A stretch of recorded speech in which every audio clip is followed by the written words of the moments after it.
திருப்பாவை பாடல் 6.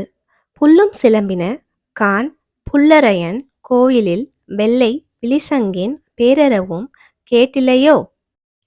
பிள்ளாய் எழுந்திராய் பேய்முலை நஞ்சுண்டு கள்ள சகடம் களக்கழிய காலோய்ச்சி வெள்ளத்து அரவின் துயில மலர்ந்த வித்தினை உள்ளத்து கொண்டு முனிவர்களும் யோகிகளும் மெல்ல எழுந்து அரியென்று போற்றவும் உள்ளம் புகுந்து குளிர்ந்தேலோர் எம்பாவாய்.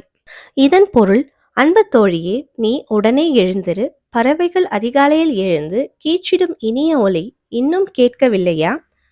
கருடனை வாகனமாக கொண்ட எம்பிரானின் கோவிலில் வெள்ளை நிற சங்குகள் எழுப்பும் முழக்கம் காதில் விளைவில்லையா? பேய் வடிவம் எடுத்து தன்னை கொல்ல வந்த பூதகி என்ற அரக்கியிடம் பால் குடிப்பது போல் நடந்து அவளது உயிரை பறித்தவனும், சக்கர வடிவில் வந்த சகடன் என்ற அரக்கனின் உயிரை குடித்தவனுமான கண்ணபிரானை யோகிகளும் முனிவர்களும் ஹரிஹரி என்று அழைக்கும் குரலுமா உன்னை எட்டவில்லை? உடனே எழுந்து இவற்றை எல்லாம் கேட்டு உள்ளம் குளிர்வாயாக. பூதகி என்ற அரக்கியை கம்சன் அனுப்பி வைத்தான். அவளை இம்சை செய்து கண்ணன் கொன்றிருக்கலாம். ஆனால் அப்படி செய்யவில்லை. அவனுக்கு பால் தந்து தாய் ஸ்தானத்தை அடைந்து விட்டாளே, அந்த தாய்மையை பாராட்டும் விதத்தில் அவளது மடியில் அமர்ந்து பாலை குடிப்பது போல் அமைதியாக உயிரை குடித்து அவளுக்கு மோட்சமளித்தான் எம்பெருமான்.